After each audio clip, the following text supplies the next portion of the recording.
Hey, thanks for listening. And once again, I've been thinking. So I've been thinking about ageism, which I've talked about at great length, particularly when it comes to the workforce. So I've invited Mac Prichard, founder and publisher of Maxlist, which is an online platform that connects talented professionals with meaningful local work opportunities. We'll discuss job market trends, understanding the hidden job market, and for those that have small businesses, how to build a modern hiring practice. So I'm David Yeck here, and that's what we'll yak about today.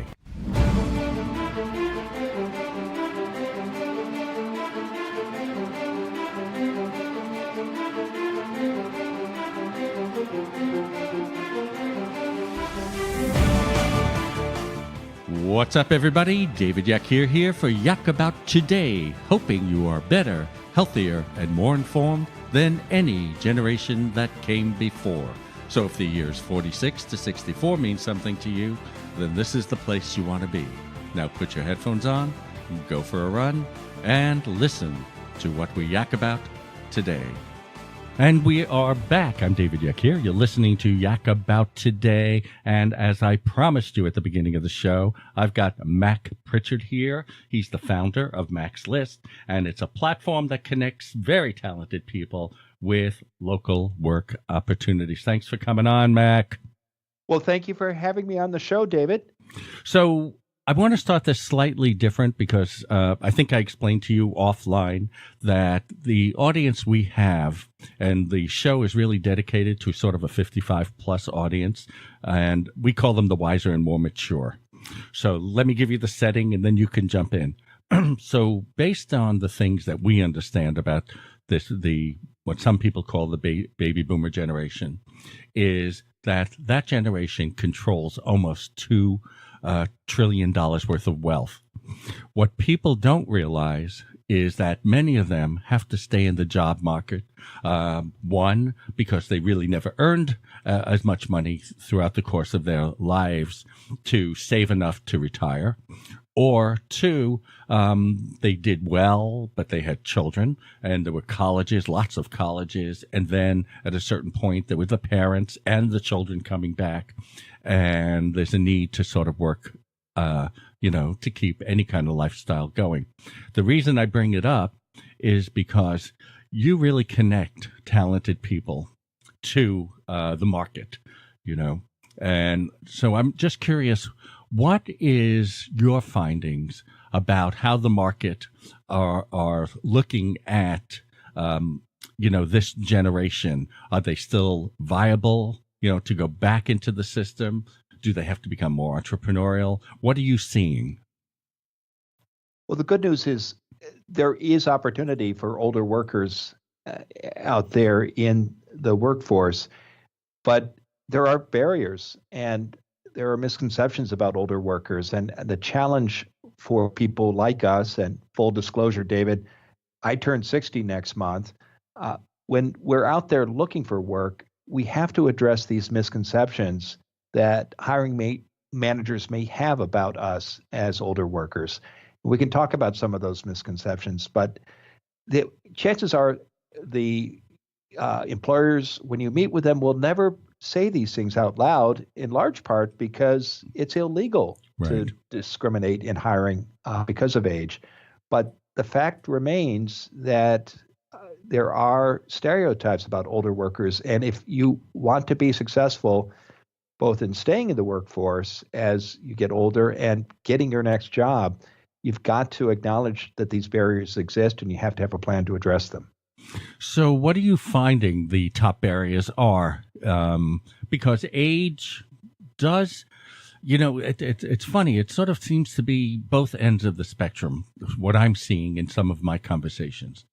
There's on one side an extraordinary amount of knowledge, maturity based on all these years of being in the workforce. And then there's the negative parts of age where sometimes there's not the ability to learn or to change, right? There's physical factors that come into play in the wiser and more mature years. So what would you say some of the barriers are? And I think what what we do about the barriers. And by the way, there is the other side too. How do we use all this experience and knowledge, in a way that would benefit, the organizations? I'm glad you brought up the experience that boomers and older workers offer, because it's a huge, huge asset. But it's important to recognize too that hiring managers, no matter what the age of a candidate, whether it's a millennial or a boomer or a member of Generation X, hiring managers are risk averse, because if you don't get a hiring decision right, David, it's expensive and it's messy. And I know you've run your own company, and I know many of your listeners have hired and had to fire people, and nobody likes to go through that experience. It's not good for the company, it's not good for the manager, and it's certainly not good for the unsuccessful candidate. So I say that because many hiring managers may intellectually get that a boomer offers tremendous experience, but they're going to also think about the problems that might come up and the misconceptions about older workers. And we can go through that list. I mean, some of the common ones out there are that an older worker might be resistant to change, might not have kept up with the latest technology, might be uncomfortable working for a younger manager, might be less productive, perhaps is looking for a place to coast, and are going to have high salary expectations. So you've got to acknowledge, again, if you're out there looking for work, that those stereotypes exist, and we can talk about ways to address them. That would be great, especially for the listeners here who really are trying to get back into the workforce. I get in the local markets that I broadcast in Florida, I get a lot of emails because the audience that I broadcast to obviously is a 55 plus audience. And I get a lot of emails on how they should approach employment. And, we've been using the word barriers, and they keep using shortcomings. I have a lot of shortcomings now. I can only do so much work.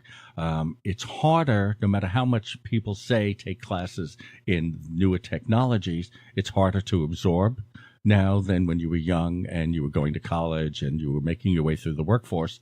So they really are petrified about being able to go in. In fact, some people, and this is not a bad thing, there are some people that made their way in organizations, right, to very senior levels who still have to work for whatever the reasons are, right? And they're saying it's easier for me to go into a Home Depot and work there, or, go into a Walmart, who hires a lot of very wiser, a lot of wiser and more mature people, because everything is set up for that age group. Am I making sense there? You are. And often the feedback that people get when they're older and they don't get a job is the employer won't talk about those stereotypes. The candidate will simply hear, well, gosh, you're overqualified. And that's frustrating to hear as well. But there are ways you can address it. Hey, Mac, if you'll stay put, we have to break for a message from our great sponsor and our advertisers. And for all you listeners out there, we could not do the show without the help of our sponsors, and I've been lucky enough to have one of the best. New Vision Eye Center is one of the premier eye institutions on the east coast of Florida, and I've told you many times how they've taken care of me, my loved ones, and friends, and I can highly recommend that you go see Doctors Minotti, Reinauer, Tate, and O'Brien, and you tell them David Yakir sent you, because I wouldn't trust my eyes to anyone else. And we are back. I'm David Yakir. You're listening to Yak About Today, and I have Mack Pritchard with me. And I left you with a question, so let me sort of repeat the question. So you're in Portland, which is a great example of a community that has only about 3% unemployment. And it's really tough, and I believe this is what your specialty is for them on 3% unemployment. Many organizations, companies are looking for talent, right? And you can't find anybody because everybody who's any good is already hired. So one question is this the perfect opportunity to start looking at the more senior community? It's a word I don't like. I usually use wiser and more mature, right? To actually fill the spaces, the places that they need. Or do we have do we have an over employment problem? If that's right. Anyway, what's your take on this? Well, I think when you have record unemployment like this, there's record lows. There's an opportunity for workers like older people who might have struggled to find positions or opportunities when things aren't going as well. But there are still these barriers that we talked about earlier, and I think even with a record low unemployment rates, it's tough for older workers in many cases. We talked about some tactical things that people could do, paying attention to resume and dress, and then thinking about those stereotypes and addressing them in application materials and interviews. There's another step that people can take, David, and that is to understand how hiring works. And I'm guessing because, again, you've run your own company, this won't come as a surprise to you, but we talked about how hiring managers manage risk by look for ways to manage risk. One way they do that is they turn to people they trust that they've worked with in the past when they're looking for candidates, or they turn to people they trust for recommendations. And that's what drives what is called the hidden job market, the fact that as many as 80% of all jobs out there never get posted. And there's no conspiracy here. Again, it's about employers trying to manage risk, and it's about human nature, about people turning to those that they trust. So I think for any candidate, but no matter what your age, but particularly for older workers, you've got to understand how the hiring system works, and you've got to make that system work for you. And the way you do that is, in addition to the tactical and the strategic advice that we talked about in the first segment, you've got to get out there and start networking and having conversations with people who can tell you about these positions that never get advertised. And I think it's especially important when you're an older worker, because if you have a connection to an employer, you're going to have a lot more success than if you're coming in through the front door, say by applying to a posting on a website. All right, you actually led me perfectly into the next question. All right, so a lot of people ask me, and it's something I don't have a particular, even though I started my career, in the digital place. We had one of the very first of what we used to call internet marketing type of thing.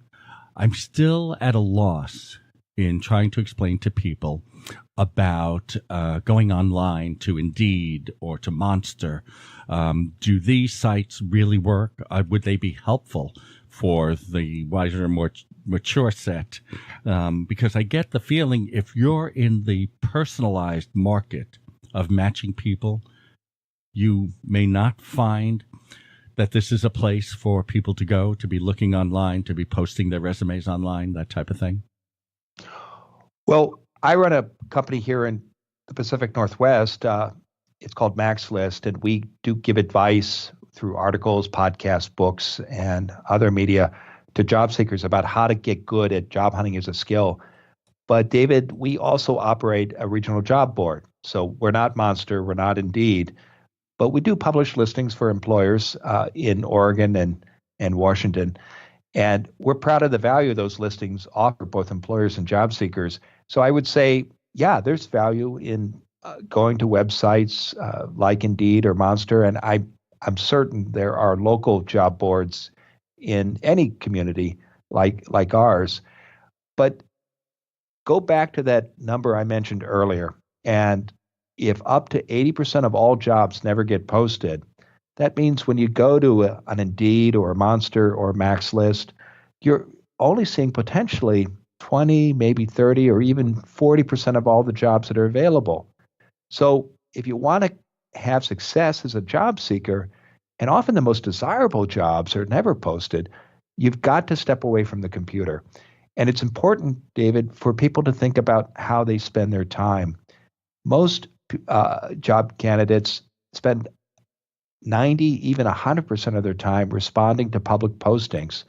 But again, think about that ratio I mentioned earlier. If up to 80% of all jobs never get posted and you're spending 100% of your time looking at job boards, think about all the opportunities you're missing. But you know what my question is then? So, I mean, not everybody has a connection who has a connection to a job placement. And what I have found during my early days, I was called by an executive recruiter or somebody from a headhunting agency, which is what we used to call them in the old days. And, you would meet with somebody and they would interview you and they would sit there and try to cross-match you with somebody. I tried desperately to get a few people from some major executive search firms to come on, and I even went so far as to call them and say, I'd like to talk to somebody. I have a really great resume. Who should I send my resume to? And the responses I got: go onto our website, put your resume in, write us a cover letter, and we'll get back to you if there's anything for you. So what do people do? How do they handle this? How do they make that connection? Or, as you're saying, if let's say, okay, they go online and they do that and there's only 20% of the jobs, but they put their resumes up. How are they getting at the other 80% of positions or opportunities that are there? It starts by being clear about what you want. You got to have a goal. And you can't tell people when you're looking for work, no matter what your age, I'm keeping all my options open. Because when you say that, if you don't know where you're going nowhere. So I find, David, when I speak with job seekers, if I press them, even and after they've told me I'm keeping my options open or I'm open to anything, I'll say, no, really, just tell me what's your top goal, or what are the top 3 things that excite you the most? And sometimes I have to press them up for 3 or 4 minutes, but in the end, they'll mention a specific company, a particular kind of job, a very clear opportunity that they're excited about. So my advice to somebody is, don't say I'm keeping my options open. Start telling people what you want, and when you do that, you'll start hearing about opportunities at that company or in that field or in that occupation. The other thing I would say is, if you know you want to work at a public agency, a university, a company in your area, you need to start building relationships with people inside those organizations. And it's never been easier to find them, thanks to LinkedIn, online alumni databases, and other online resources. You can find people who you either know who work in the company where you might want to work, or you can find people who know them and you can get introductions. The bottom line here is you've got to get good at job hunting as a skill. And the old way of doing it, and again, I know you and I are of the same vintage of, say, responding to newspaper advertisements 20, 30 years ago, and now looking only at job boards, that's just not going to cut it, because so many jobs are simply not advertised. But you can uncover these hidden jobs and make yourself a candidate for them if you get good at job hunting as a skill. All right, Mac, we got to leave it there. Hey, I just want to tell the audience out there how they can get in touch with Mack Pritchard. So, Mac, give us the info. Tell them how they can get more information. What are the URLs? How do they contact you, et cetera, et cetera? They can visit our website, David, maxlist.org. We have a special section there with practical advice for older workers who are looking for jobs. And we have a free guide with job hunting tips for older workers. They can find it by visiting maxlist.org/yak about it. All right. Again, Mac, thanks so much. And I hope we get a chance to have you on again. All right? It would be a pleasure. All right. What we failed to mention is that Mac is the author of 2 books, Land Your Dream Job Anywhere and Find Your Dream Job. He also hosts a podcast with the same name called Find Your Dream Job. All right, so that's it for our show. And again, if you have any questions for Mac, get in touch with me. And remember, if there are any topics that you would like us to cover, you can always write me at david@yakabouttoday.com. That's david@yakabouttoday.com. And I hope you'll join us next week for another edition of Yak About Today. And remember, you can find us on Facebook, Twitter, all the great podcasting systems. Just search for Yak About Today or write me at david@yakabouttoday. That's david@yakabouttoday.com. And I got to say bye-bye for now. I love you and peace. Take out the papers and the trash, or you don't get no spending cash. If you don't scrub that kitchen floor, you ain't gonna rock and roll no more. Yakety yak. Don't talk back. Just finish cleaning up your room. Let's see that dust fly with that broom. Get all that garbage out of sight, or you don't go out Friday night. Yakety yak. Don't talk back.